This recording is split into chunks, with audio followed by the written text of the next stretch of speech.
नमस्कार साथियों, आप सभी का स्वागत है आपके अपने YouTube चैनल DS क्लासेज पे। आज की वीडियो हम आप लोगों के लिए लेकर के आए हैं जिसमें आप पढ़ेंगे प्रोनाउन एंड इट्स काइंड्स, अर्थात सर्वनाम और उसके प्रकार के बारे में।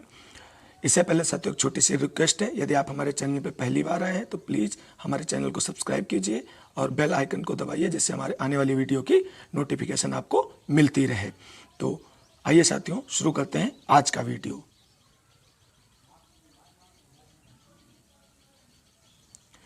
सबसे पहले प्रोनाउन की परिभाषा जान लेते हैं। तो a pronoun is a word used in place of noun as he she it they etc, अर्थात संज्ञा के स्थान पर प्रयुक्त होने वाले शब्दों को सर्वनाम कहते हैं। अब हम सर्वनाम का प्रयोग क्यों करते हैं ये जानते हैं। जैसे हमने 4 सेंटेंसेस लिख रखे हैं। Ram is a good boy, Ram reads in class 8, Ram is the monitor of the class, Ram obeys his teachers and elders। अब यहाँ पे देखिए राम राम राम ये क्या है? ये नाउन है। ये बार बार हमको सेंटेंस में हर सेंटेंस में प्रयोग करना पड़ा है। तो नाउन के रिपीटिशन को से बचने के लिए ही हम प्रोनाउन का यूज करते हैं। समझ में आया? संज्ञा के बार बार प्रयोग से बचने के लिए ही हम जिन शब्दों का प्रयोग करते हैं उन्हें ही प्रोनाउन कहते हैं। अब आगे बढ़ते हैं। आप देखते हैं kinds of pronoun. Kinds of pronoun, pronouns 9 प्रकार के होते हैं। कितने प्रकार के होते हैं? 9 प्रकार के। पहला पर्सनल प्रोनाउंस जिसे पुरुषवाचक सर्वनाम या व्यक्तिवाचक सर्वनाम कहते हैं। दूसरा डिमॉन्स्ट्रेटिव प्रोनाउंस जिसे संकेतवाचक सर्वनाम कहते हैं। तीसरा इंट्रोगेटिव प्रोनाउंस जिसे प्रश्नवाचक सर्वनाम कहते हैं। चौथा इंडेफिनिट प्रोनाउंस जिसे अनिश्चयवाचक सर्वनाम कहते हैं। पांचवा रिलेटिव प्रोनाउंस जिसे संबंधवाचक सर्वनाम कहते हैं। छठा डिस्ट्रीब्यूटिव प्रोनाउंस जिसे विभागसूचक सर्वनाम कहते हैं। सातवां रिफ्लेक्सिव प्रोनाउंस जिसे निजवाचक सर्वनाम कहते हैं। आठवां एम्फेटिक प्रोनाउंस जिसे दृढ़ता सूचक सर्वनाम कहते हैं। और 9th नंबर पे रेसिप्रोकल प्रोनाउंस जिसे कि परस्पर वाचक सर्वनाम कहते हैं। तो क्लियर? यहाँ से प्रश्न पूछा जा सकता है कि प्रोनाउंस कितने प्रकार के होते हैं? तो प्रोनाउंस 9 प्रकार के होते हैं। कितने प्रकार के होते हैं? 9 प्रकार के। अब आगे देखते हैं इन सभी प्रकारों के बारे में विस्तृत रूप से आगे पढ़ते हैं। सबसे पहले आता है पर्सनल प्रोनाउन। तो पर्सनल प्रोनाउन की छोटी सी परिभाषा है, आप लोगों को समझने के लिए हमने हिंदी में बना के रखी है। जो प्रोनाउन किसी व्यक्ति या वस्तु के बदले में आए हों वह पर्सनल प्रोनाउंस कहलाते हैं।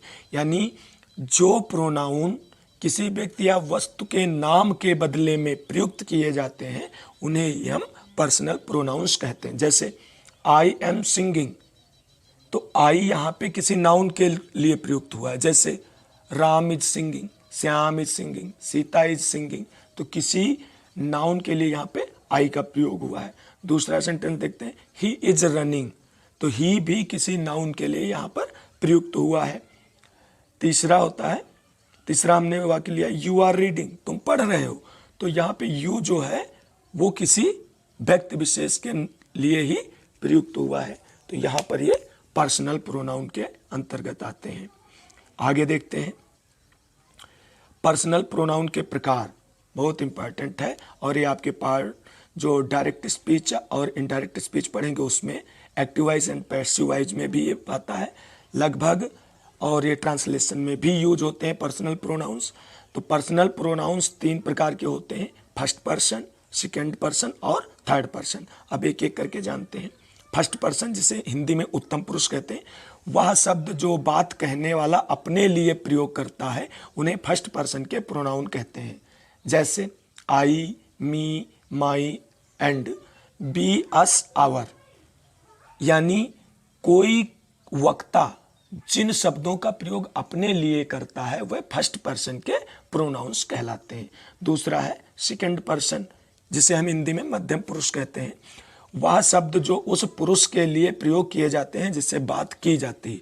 यानी हम 2 लोग किसी से जब बात कर रहे हैं तो हम जिससे बात करते हैं उसके लिए जो शब्द प्रयोग किए जाते हैं उन्हें सेकंड पर्सन के प्रोनाउन कहते हैं। और ये इस प्रकार से यू, योर, अगला आता है थर्ड पर्सन, जिसे हम अन्य पुरुष कहते हैं। वह शब्द जो उस अन्य पुरुष के लिए प्रयोग किए जाते हैं जिसके विषय में बात कही जाती है। जब कोई दो व्यक्ति आपस में बात कर रहे हैं तो उसमें बात कहने वाला फर्स्ट पर्सन का हो जाता है, बात सुनने वाला सेकंड पर्सन का प्रोनाउन होता है, और जिसके बारे में बात की जाती है और वहां पे वो प्रेजेंट ना हो तो उसे हम थर्ड पर्सन के प्रोनाउन कहते हैं, जिसे अन्य पुरुष हिंदी में कहा जाता है। एग्जाम्पल्स हैं ही, सी, इट, दे। आ गया समझ में? अब आगे बढ़ते हैं। अब एक चार्ट ऑफ पर्सनल प्रोनाउन। इस पर्सनल प्रोनाउन के चार्ट को आप सभी लोग नोट डाउन कर सकते हैं, आपको बुक्स में भी मिल जाता है। इससे क्योंकि एक्टिवाइज पैसिवाइज में भी काम करता है, ये ट्रांसलेशन में काम करता है और डायरेक्ट इनडायरेक्ट स्पीच में भी आपके ये काम करता है। तो जैसा कि हमने बताया था कि पर्सनल प्रोनाउन 3 प्रकार के होते हैं, तो देखो फर्स्ट पर्सन, सेकंड पर्सन और थर्ड पर्सन। अब इनको भी हम 3 केस में बांट के रखते हैं। एक तो नॉमिनेटिव केस जिसे कर्ता कारक कहते हैं, दूसरा ऑब्जेक्टिव केस जिसे कर्म कारक कहते हैं, तीसरा पॉसेसिव केस जिसे संबंध कारक कहते हैं। अब इनके बारे में हम आपको थोड़ा समझा देते हैं कि नॉमिनेटिव केस क्या है। पर्सनल प्रोनाउन के वह शब्द जो सब्जेक्ट के रूप में प्रयोग किए जाते हैं उन्हें हम नॉमिनेटिव केस कहते हैं। क्या कहते हैं? नॉमिनेटिव केस या कर्ता कारक कहते हैं। फिर आ जाते हैं ऑब्जेक्टिव केस। पर्सनल प्रोनाउन के वह शब्द जो ऑब्जेक्ट के रूप में प्रयोग किए जाते हैं उन्हें ऑब्जेक्टिव केस या कर्म कारक कहते हैं। आ रहा है समझ में? अब आता है पॉसेसिव केस, संबंध कारक। पर्सनल प्रोनाउन के वह शब्द जो किसी व्यक्ति वस्तु से संबंध प्रदर्शित करने के लिए प्रयोग किए जाते हैं उन्हें हम पॉसेसिव केस के प्रोनाउंस कहते हैं। जैसे मैंने कहा दिस इज माई पेन, तो पेन से संबंध प्रदर्शित करने वाला माई है, तो माई पॉसेसिव केस का प्रोनाउन होगा। तो हमें उम्मीद है साथियों कि ये nominative case, objective case and possessive case आपकी समझ में आ गया होगा। ये समझ में आ गया तो कमेंट करके जरूर बताएं। अब आगे बढ़ते हैं। अगला देखते हैं प्रोनाउन डिमॉन्स्ट्रेटिव प्रोनाउन, जिसे संकेतवाचक सर्वनाम कहते हैं। ऐसे प्रोनाउंस जो व्यक्तियों या वस्तुओं की ओर संकेत करते हैं उन्हें डिमॉन्स्ट्रेटिव प्रोनाउन कहते हैं। जैसे this is my chair, that is your book, these are birds, those are birds. अर्थात दिस और दीज, जो दिस एक वचन और नजदीक की वस्तुओं के लिए, दैट एक वचन और दूर की वस्तुओं के लिए प्रयोग करते हैं, दीज बहुवचन और नजदीक की वस्तुओं के लिए प्रयोग करते हैं, और दोज बहुवचन दूर की वस्तुओं को संकेत करने के लिए प्रदर्शित करते हैं। अगला देखते हैं इंट्रागेटिव प्रोनाउंस, प्रश्नवाचक सर्वनाम। जो प्रोनाउंस प्रश्न पूछने के लिए प्रयोग किए जाते हैं उन्हें इंट्रागेटिव प्रोनाउंस कहते हैं। जैसे हु, व्हाट, हुम, हुज, etc। एग्जाम्पल्स ले लेते हैं। व्हाट इज योर नेम, तो ये जो व्हाट है ये यहाँ पे प्रोनाउंस है। कैसा प्रोनाउंस है? इंट्रागेटिव प्रोनाउंस है। When are you going to school, तो इसमें व्हेन जो लगा है वो क्या है? इंट्रागेटिव प्रोनाउंस है। समझ गए? आगे बढ़ते हैं। अगला देखते हैं इंडेफिनिट प्रोनाउन, अनिश्चयवाचक सर्वनाम जिसे कहते हैं। ये प्रोनाउन जिस किसी नाउन के बदले आते हैं वह अज्ञात होते हैं। अर्थात ऐसे शब्द जिनसे किसी व्यक्ति या वस्तु के बारे में संपूर्ण जानकारी ना प्राप्त हो, अनिश्चित हो, तो वह सब इंडेफिनिट प्रोनाउन कहलाते हैं। जैसे ऑल कह दिया हमने, all the students are naughty, तो कितने ऑल, इसमें कुछ निश्चित नहीं, इसलिए ये ऑल क्या है? इंडेफिनिट प्रोनाउंस है। सम उसी प्रकार से, मोर, मोस्ट, इनफ, मैनी, फ्यू इत्यादि जितने इस प्रकार के प्रोनाउंस हैं वो सब इंडेफिनिट प्रोनाउंस कहलाते हैं। अगला देखते हैं रिलेटिव प्रोनाउन, संबंधवाचक सर्वनाम। बहुत अच्छा है, समझने की बात है। जो प्रोनाउंस दो वाक्यों को जोड़ता है और अपने से पहले आए हुए नाउन से संबंध प्रकट करता है, रिलेटिव प्रोनाउन कहलाता है। एग्जाम्पल्स रिलेटिव प्रोनाउंस के who, which, that, whose, whom, what, as, etc। आप एग्जाम्पल से समझते हैं। This is the boy who abused me. अब यहां पे जो रेड कलर का लिख रखा है हु, वो क्या है? रिलेटिव प्रोनाउन है। यहां पे इंट्रोगेटिव प्रोनाउन नहीं है, यहां पे रिलेटिव प्रोनाउन है। क्यों लिखा है? अपने से पहले आए हुए नाउन। तो हु से पहले आया हुआ नाउन क्या है? बॉय। उसका जो है संबंध प्रकट कर रहा है, इसलिए यहां पे क्या हुआ? रिलेटिव प्रोनाउन हुआ। आगे दूसरा एग्जांपल देखते हैं। The book which I borrowed from you is lost. अर्थात यहां पे विच जो है वो अपने पहले आए हुए नाउन बुक से क्या कर रहा है? संबंध प्रकट कर रहा है। तो यहां पे विच जो है रिलेटिव प्रोनाउन है। आगे देखते हैं। The beggar whom I saw is blind।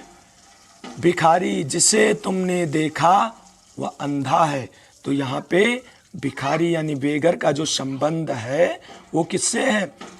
इस whom से, whom जो है बेगर से जुड़ के संबंध दिखा रहा है। किससे? उसके अंधेपन से। इसलिए यहाँ पे whom जो है क्या है? Relative pronoun. अब अगला देखते हैं डिस्ट्रीब्यूटिव प्रोनाउन, जिसे कि विभाग सूचक सर्वनाम कहते हैं।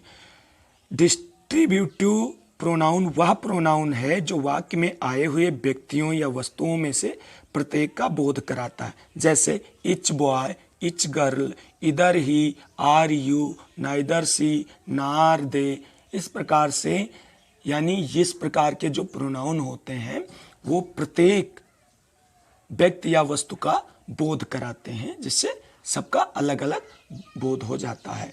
आगे आता है रिफ्लेक्सिव प्रोनाउन, जिसे कि निजवाचक सर्वनाम कहते हैं। क्या कहते हैं रिफ्लेक्सिव प्रोनाउन को? निजवाचक सर्वनाम। यह क्या होता है निजवाचक सर्वनाम? यह दर्शाता है कि कार्य को करने वाला अपना कार्य स्वयं यानी खुद से कर रहा है। यानी जब कोई व्यक्ति अपना कार्य स्वयं कर रहा हो तो उनको प्रदर्शित करने के लिए जिन शब्दों का प्रयोग किया जाता है उन्हें ही हम रिफ्लेक्सिव प्रोनाउन या निजवाचक सर्वनाम कहते हैं। जैसे myself, himself, herself, themself, yourself, our self.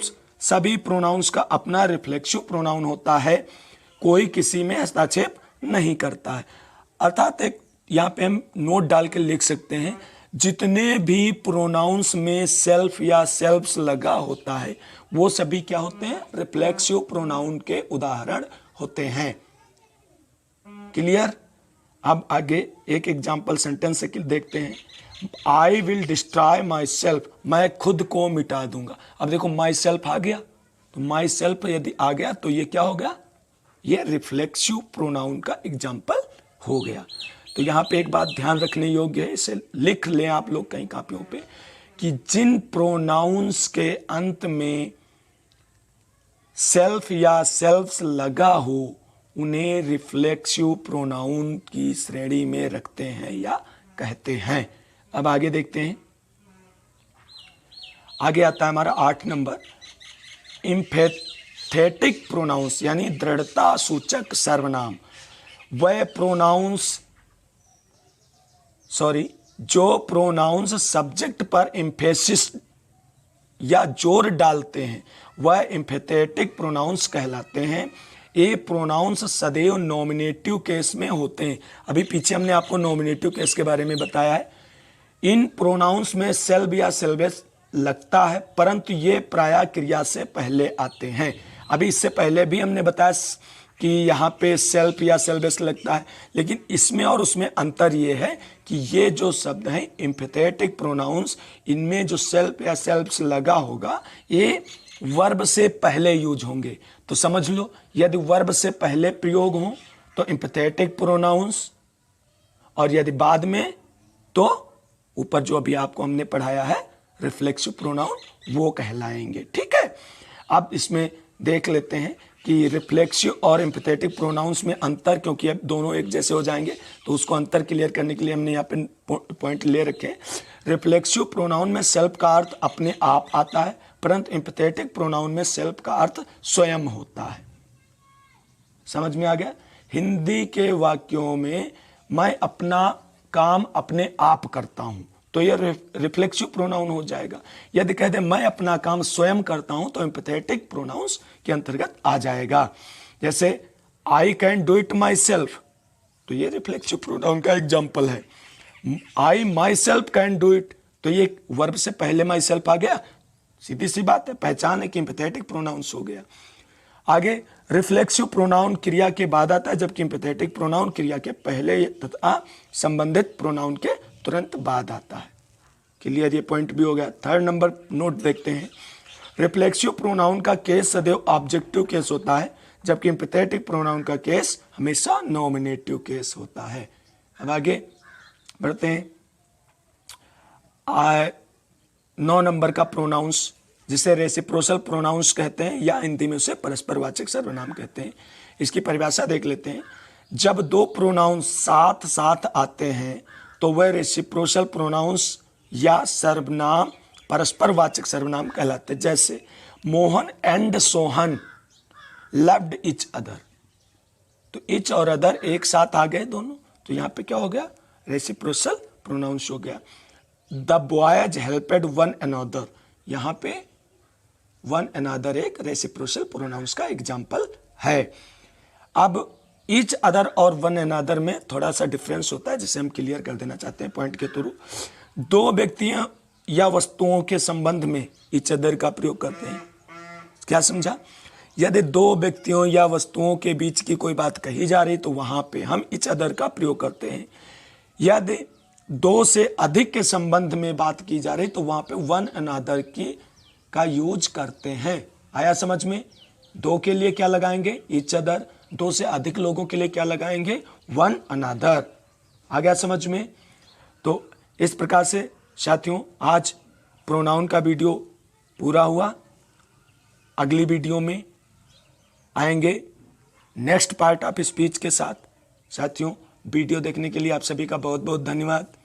यदि हमारी वीडियो आपको अच्छी लगी है तो प्लीज़ लाइक कीजिए और अपने साथियों में शेयर कीजिए तथा हमारे यूट्यूब चैनल डेस क्लासेस को सब्सक्राइब कीजिए।